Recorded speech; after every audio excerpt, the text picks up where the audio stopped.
Hello friends, कैसे हैं आप लोग। दोस्तों स्वागत है आपका हमारे अपने चैनल एजुकेशन मानिया में। दोस्तों आज हम जो है जीएस के ऊपर आपको नया टॉपिक लेके आए हैं आपके लिए, नवाब्स ऑफ बंगाल के बारे में। दोस्तों रेगुलेटिंग एक्ट के बाद हम यहाँ पर आपके लिए डिस्कस करने जा रहे हैं नवाब्स ऑफ बंगाल के बारे में। थोड़ा सा यहाँ पर लेटर मुगल्स के पीरियड के टाइम पे किस तरह के क्या क्या पॉलिटिकल एडमिनिस्ट्रेशन जो थे, जो लेटर मुगल्स के अगेंस्ट हो रहे थे, तो उसमें एक टॉपिक आपका यहाँ पर जुड़ जाता है नवाब ऑफ बंगाल के बारे में भी। देखिए इनका कार्यकाल अगर आप देखें तो 1698 से 1756 तक जाता है इनका कार्यकाल। और यहाँ पर ये जो है अलग अलग गवर्नर्स जो थे, जो मुग़ल टाइम पे अपॉइंट किए गए थे, नवाब्स बनाए गए थे बंगाल के। और काफ़ी जो थे, काफ़ी लोग जो हैं इसमें अलग अलग टाइम पे अलग अलग जो यहाँ पर नवाब्स आपके क्रिएट हुए हैं। तो सबसे पहले आज हम जो डिस्कस करने वाले हैं वो मुर्शीद कुली खान के बारे में डिस्कस करने वाले हैं। सबसे पहले मुर्शीद कुली खान के बारे में ये बता दूं कि ये जो थे 1698 से लेकर 1727 तक जो था इनका कार्यकाल रहा था। देखिए इनके बारे में थोड़ा सा अब हम डीप में नॉलेज करते हैं। बंगाल के फाउंडर के रूप में इन्हें कहा जाता है मुर्शीद कुली खान। सबसे पहले नवाब जो थे बंगाल के क्रिएट किए गए थे औरंगज़ेब के टाइम पे, जब औरंगज़ेब जो थे जिनका राज शासन वहाँ पर चल रहा था। देखिए 1698 पे इन्हें जो था दीवान ऑफ हैदराबाद की भी पदवी दी गई थी। इनका जो रियल नेम था वो मोहम्मद हादी था। मुर्शीद कुली खान इन्हें बाद में एक तरह से रैंक के ऑर्डर के रूप में इनको उपाधि दी गई थी। वैसे इनका रियल नेम जो है मोहम्मद हादी। अच्छा, तो इन्हें जो है बंगाल का दीवान जो था, एक तरह से 1700 में इनको बंगाल ऑफ दीवान फिर अपॉइंट किया गया। दीवान, बंगाल का दीवान, क्योंकि औरंगज़ेब का जो शासन था उस समय काफ़ी ज़्यादा मजबूत था। और धीरे धीरे मुर्शीद कुली खान को भी जो है उसको अम्पायर धीरे धीरे बढ़ाने को उसका अवसर मिला, जिससे उसे बंगाल ऑफ, पहले उसको उड़ीसा का गवर्नर बनाने के बाद उसे नवाब भी बना दिया गया बंगाल का 1700 पे। और उसके बाद जो है बंगाल का गवर्नर बनने के बाद उसने 1701 में अपनी एक कैपिटल जो है, खुद की कैपिटल जो है उसने इस्टेब्लिश कर ली, जिसे हम मुर्शिदाबाद कहते हैं, जो उसने 1701 में फाउंड की थी। अब जैसा कि मैंने आपको बताया कि इसको जो है औरंगज़ेब द्वारा 1702 में इसका नाम जो था वो बदल के उसे एक टाइटल के रूप में दे दिया गया था मुर्शीद कुली खान। जैसे कि इसको रियल नेम मोहम्मद हादी कहा जाता था, लेकिन बाद में से Murshid Quli Khan as a nawab of Bengal की उपाधि दे दी गई थी। फिर बाद में औरंगजेब की जैसे जैसे पावर बढ़ती रही तो तब तक ये थे जो है इसका शासन जो था वो और भी मजबूत होता गया, क्योंकि क्योंकि मुग़ल और यहाँ पर बंगाल के नवाब में एक संधि हुआ करती थी कि यहाँ पर जो है नवाब ऑफ बंगाल अपनी आर्मी और अपना जो पॉलिटिकल टैक्स है, जो राजस्व कर है आपका, भू राजस्व कर और भी अन्य राजस्व कर है, उसका कुछ भाग जो है वो मुग़ल को प्रोवाइड कराया करेंगे, जिससे कि उन्हें यहाँ पर धीरे धीरे यहाँ पर मुग़ल से भी सहायता मिलने लगी। इससे उनको भी फ़ायदा होता था, उनका भी जो पॉलिटिकल एडमिनिस्ट्रेशन है वो भी मजबूत होता था। जैसे जैसे बाद में और जो है संधि मजबूत होती गई औरंगजेब के साथ, तो बाद में इसे उड़ीसा का गवर्नर भी बना दिया गया। और बाद में 1704 में इसे बिहार का भी दीवान जो था वहाँ का, उसे बिहार का दीवान बना दिया गया, क्योंकि औरंगजेब और यहाँ पर औरंगजेब ने जो था बिहार के जो प्रोविंसेस थे उसको भी अपने हाथ में कब्जा कर लिया था। अब जैसे ही औरंगजेब की डेथ होती है तो यहाँ से कहीं ना कहीं इसकी गद्दी जो है यहाँ से धीरे धीरे हटने लगी थी। इसकी पावर जो थी यहाँ पर मुर्शीद कुली खान की औरंगज़ेब की मरते ही, क्योंकि जो औरंगज़ेब और उसके बीच मुर्शीद कुली खान की भी संधि थी वो थोड़ी थोड़ी कम होने लगी थी, जिसके चक्कर में अब औरंगज़ेब की डेथ होने के बाद जो लेटर मुगल्स आए, जैसे कि आपको शाह आलम की बात कर लें, आपके फ़ारूक यसार की बात कर लें, तो धीरे धीरे जब नए नए लेटर मुगल्स आने लगे तो मुर्शीद कुली खान की जो गद्दी थी वो भी मुश्किल में पड़ने लगी, क्योंकि कहीं ना कहीं उनके जो रिलेशंस थे लेटर मुगल्स के वो मुर्शीद कुली खान से थोड़े से ख़राब होने लगे। अब जब फ़ारूक सर का टाइम आता है, फ़ारूक सर का, जैसे कि फ़ारूक सर के बारे में थोड़ा सा बताता हूँ आपको। फ़ारूक सर ये थे जिनके टाइम पे नादिर शाह का इन्वेजन हुआ था। माफ़ कीजिएगा, नादिर शाह का नहीं, ये नादिर शाह का तो आपका शाह आलम में हुआ था। फ़ारूक सर जो थे आपका 1761 तक जो है आपके यहाँ पर वो थे, मुग़ल का शासन इन्होंने संभाल रखा था। 37 साल का इनका शासन था मुग़ल का, 1724 से 1761 तक। अच्छा, इन्हीं के टाइम पे जो था पीकॉक थ्रोन निकला गया था। काफ़ी ज़्यादा ढीले मिजाज के ये मुग़ल थे। कहीं ना कहीं इसके जो संबंध थे वो थोड़े थोड़े जो आपके नवाब ऑफ बंगाल जो थे हमारे मुर्शीद कुली खान औरंगजेब के टाइम पे, कहीं न कहीं उनके बीच जो संधि थी वो धीरे-धीरे पूरी तरह से फ़ारूक निसार के टाइम पे बिखर गई। जिसकी वजह से फ़ारूक निसार ने अप अपने एक निर्णय लिया कि भैया वो अब राशिद खान को जो है नया गवर्नर जो है बंगाल का नियुक्त करेगा। राशिद खान को उसने अपने टाइम पे बंगाल का गवर्नर बनाने की घोषणा कर दी। अब इससे मुर्शीद कुली खान जो था बड़ा नाराज़ हो गया और उनका जो था, जो उनकी जो सालों की जो मेहनत थी, वो पदवी थी, वो कहीं न कहीं हट दी गई। 1727 में जहाँ पर जब इसको हटाया गया था मुर्शीद कुली खान को गवर्नर ऑफ बंगाल की पदवी से, तो बाद में क्या किया इसने धीरे-धीरे जो था अपने जो उसके राज्य के अंडर, अपनी सीमा के अंडर आने वाले जितने भी जो लैंड टैक्स और भी जो पॉलिटिकल टैक्स होते थे, जो इकोनॉमिकल टैक्स थे, वो सारे देना बंद कर दिए और अपनी आर्मी की जो सहायता थी, वो भी इसने देना बंद कर दी, है ना? अब क्या हुआ 1712 में, जो राशिद खान की आर्मी थी, जो कि राशिद खान का जो था फ़ारूक निसार के साथ अच्छा संबंध था। अब राशिद खान जो चाहता था कि वो अपना जो है वहाँ पर सिक्का गड़ाना चाहता था बंगाल में। तो कहीं न कहीं उसने सोचा कि अगर यहाँ मुर्शीद कुली खान के राज्य को हड़प लिया जाए तो बंगाल अपने हाथ आ जाएगा। कहीं न कहीं अपनी पावर भी वो उसके बाद राशिद खान अपनी एम्पायर को और सेटअप करेगा और बाद में अपनी आर्मी का विस्तार करके कहीं न कहीं अपना एक अलग से एम्पायर सेपरेट बना सकता है। लेकिन यहाँ पर पासा जो था वो उल्टा पड़ गया। अब यहाँ पर राशिद खान लड़ने तो गया था, लेकिन कहीं न कहीं मुर्शीद कुली खान ने यहाँ पर अहमद शाह अब्दाली का साथ लेके वहाँ से राशिद खान को डिफीट करा दिया और षड्यंत्र के चलते यहाँ पर राशिद खान का मर्डर करवा दिया गया। अब इसको देखते यहाँ पर कहीं न कहीं फ़ारूक निसार का भी कहीं न कहीं नुकसान में आने लगा और इस तरह से मुर्शीद कुली खान अपने सिक्के को मजबूत करने लगा। इसके कुछ यहाँ पर अगर हम बात करें, जैसा कि आप जानते हैं कि 1701 में जो था मुर्शिदाबाद कैपिटल जो थी वो इसने बिल्ड करी थी, क्योंकि इसका एम्पायर अपना हो गया था मुर्शीद कुली खान का, तो अपने एम्पायर के लिए अपनी कैपिटल भी बिल्ड करी मुर्शिदाबाद 1701 में, जो बताया मैंने आपको पहले। फिर इसने अपनी कैपिटल को 1704 में ढाका से मुर्शिदाबाद शिफ्ट किया, क्योंकि वही बात मैं कहना चाह रहा हूँ ना आपको कि जिस तरह से जो था, क्योंकि यहाँ पर इसने अपनी कैपिटल को मुर्शिदाबाद शिफ्ट कर दिया था। पहले ढाका था इसका एरिया। अब क्या था, क्योंकि वो प्रोविंस औरंगजेब के अंदर था, ठीक है। अब क्या हुआ था, क्योंकि इसके टाइम पे, क्योंकि इसने धीरे धीरे अपने व्यापार को अपने जो, क्योंकि ये जो था इसका टैक्स कर जो जाता था वो थोड़ा बहुत आपका वहाँ से कुछ पार्ट जो था टैक्स का हिस्सा और आर्मी जो थी कुछ हिस्से, वो आपका संधि थी औरंगजेब के टाइम पे कि ये थोड़ा मुगल्स को प्रोवाइड करेंगे। लेकिन बाद में औरंगजेब के जाने के बाद में जैसे जैसे उसके मन में थोड़ा से लालच उभरता गया, तो उसने जो था अपने टैक्स को वहाँ भेजना बंद कर दिया और अपने एम्पायर को बिल्ड करने लगा, आर्मी बढ़ाने लगा। जाते जाते लोगों को अपनी तरफ जो है एम्पायर को खींचने लगा, लोगों को मजबूर किया इसने। कहीं ना कहीं ज़मींदारों के साथ भी जो थे इसके संबंध थोड़े से ख़राब होने लगे। तो क्या होता था कि ज़्यादातर इसके टाइम पे जो थे ज़मींदारी रिवोल्ट्स, ज़मींदारी के आंदोलन भी जो थे, आलोचना बहुत होती थी ज़मींदार द्वारा, जिस वजह से काफ़ी ज़्यादा इसके राज्य के लोग इससे काफ़ी ज़्यादा निराश होने लगे और इस वजह से काफ़ी रिवोल्ट्स भी क्रिएट होने लगे बंगाल में। अब क्योंकि अब ज़मींदारी रिवोल्ट डरने के साथ साथ अब उसको लगा कि यहाँ पर कहीं ना कहीं अगर जनता यहाँ पर भड़क गई तो कहीं ना कहीं उसके लिए यहाँ पर उसकी राज्य की गद्दी को निकालना मुश्किल हो जाए, क्योंकि वहाँ पर जो पड़ोसी प्रोविंसेस थे वो कहीं ना कहीं इसका फ़ायदा उठा लेते हैं अगर आपका खुद का राज्य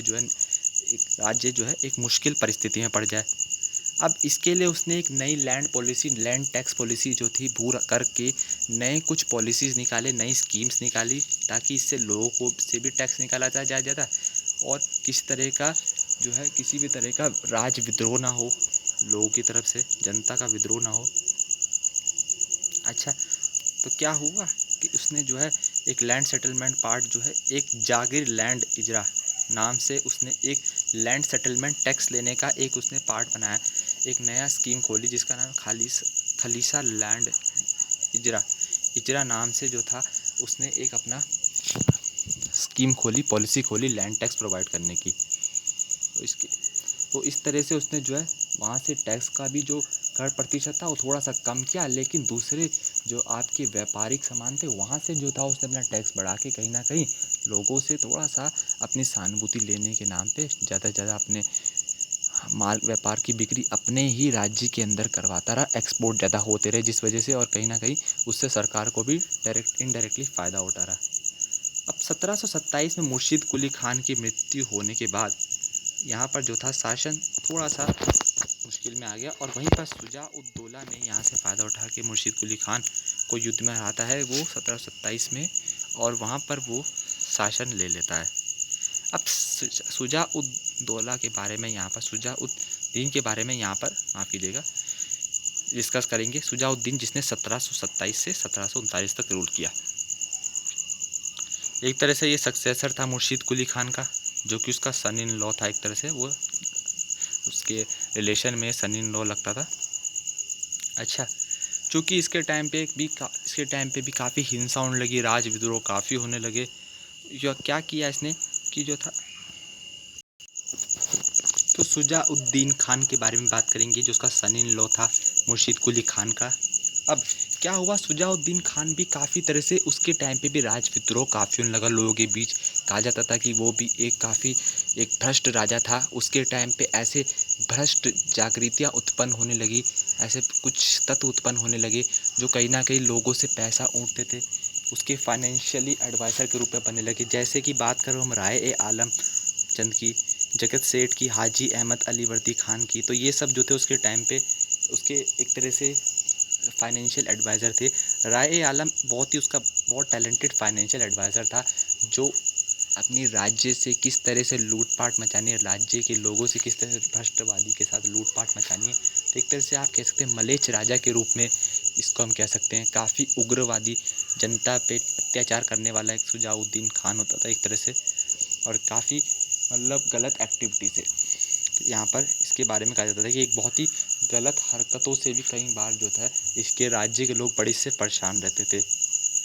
तो कहीं ना कहीं बाद में जो था, लेकिन इतनी स्टेट को जो है फाइनेंशियली स्टेबलाइज करने पाए, क्योंकि बाद में क्या हुआ कि यहाँ पर जब जनता को लगा कि यहाँ से उनको यहाँ पर ही आप अपने राज्य में काम करा रही है, सरकार तो अपने राज्य में उनसे काम करा रही है और उनसे दुगना कर भी वसूल रही है जितना कि उनको मुनाफा होता था। कहीं ना कहीं जो है लोगों ने अपना इंपोर्ट जो है एक्सपोर्ट करना बंद कर दिया। अब माल जहाँ से बंद होने लगा धीरे धीरे, तो कहीं ना कहीं शासन जो है मुश्किलों में पड़ने लगा, और बाद में जो था किसी तरह से शासन एक तरह से मुश्किलें खड़ी करने लगा, और उसके लिए फिर काफ़ी मुश्किल हो गया कि अब वो शासन को आगे बढ़ा पाए। 1739 में जाके फिर शुजा उद दीन खान की मृत्यु हो जाती है, और उसके बाद उसका बेटा सरफराज खान जो है आगे उसकी राजगद्दी को संभालना शुरू करता है। तो कहीं ना कहीं शुजा उद दीन खान के बारे में ये कौन सी रिजल्ट निकाल सकते हैं कि कहीं ना कहीं जो फाइनेंशियल स्ट्रक्चर था वो कहीं ना कहीं काफ़ी नुकसान में बीता गया, नेगेटिव डिक्लाइन आया है फाइनेंशियल स्ट्रक्चर में गाल के, और इस वजह से जो था उसका कार्यकाल उसी तरह से सरफराज खान का भी रहा। वो भी काफ़ी मटेरियलिस्टिक प्लेजर के मत में चूर होके कहीं ना कहीं उसका जो रूल था वो भी इतना बढ़िया नहीं रहा। उसे आलम उद दौला हैदर जंग का भी एक टाइटल मिला हुआ था, जो कि हर जंग को विजय प्राप्त करने वाला, लेकिन कहीं ना कहीं उसका जो शासन था वो ज़्यादा समय तक चल नहीं पाए। 1 साल से ज़्यादा बैड हैबिट्स की वजह से और कुछ मटेरियलिस्टिक प्लेजर्स जो उसके मन में रहते थे, कहीं ना कहीं वो मेजर फैक्टर कर गए कि उसके कार्यकाल को नुकसान पहुंचा गया, और उसके राजपाट को कहीं ना कहीं जो है वो मुश्किल में कर गया। तो उसका फ़ायदा उठाते हुए क्या था, जो अली वर्दी खान था बिहार का गवर्नर, क्योंकि मैंने आपको बताया ना कि अगर आपकी खुद राज्य का राजा अगर अपने राज्य की सीमाओं को, अपने राज्य के जनमत को, अपने राज्य की जनमत के अनुसार अपने आप को सिद्ध नहीं कर पाता है कि वो उस राजगद्दी के लायक है, तो कहीं ना कहीं जनता भी उस पर राज विद्रोह करती है, और जिसके चलते उसको नुकसान भोगना पड़ सकता है। और इससे क्या होता है कि जो पड़ोसी देश हैं वो कहीं ना कहीं आपका फ़ायदा उठाते हैं। इसी तरह जो वहाँ से पड़ोसी प्रोविंसेस, जैसा मैंने आपको बताया, पड़ोसी प्रोविंस जो थे उगल रहे थे, और मुग़ल से जो था मुर्शीद कुली खान के बाद तो सहायता लेना जैसे बंद ही हो गया था, बंगाल का एक संबंध ही टूट गया था बंगाल का मुग़लों से। तो इसी का फ़ायदा उठाते हुए अलावर्दी खान, जो कि उस समय बिहार का गवर्नर था, उसने वहाँ पर हमला कर दिया वहाँ पर, और साथ ही साथ हाजी अली और हगर सेठ जो उसके रिश्तेदार थे शुजाउद्दीन खान, सरफराज खान के, वो भी उसके साथ जाके मिल गए, क्योंकि जहाँ पर पैसा दिखता है वहीं पर जो है पावर भी वहीं बढ़ती है और उसका फ़ायदा उठाते अलीवर्दी खान ने उनको अपनी साइड किया और वहाँ से सरफराज खान को तीनों ने मिलकर राजगद्दी से, बंगाल की राजगद्दी से हटा लिया। तो इस तरह अलीवर्दी खान ने बिहार के साथ साथ बंगाल का प्रोविंस भी अपने हिस्से में कर लिया। अब सरफराज खान की डेथ के बाद क्या हुआ कि जो बिहार का गवर्नर था अलीवर्दी खान, उसने यहाँ पर जो है आगे राजगद्दी संभाल ली, नवाब, बंगाल का नवाब बन गया। अब इसके टाइम पे ऐसा होता था कि यहाँ पर मोहम्मद शाह जो था उस समय दिल्ली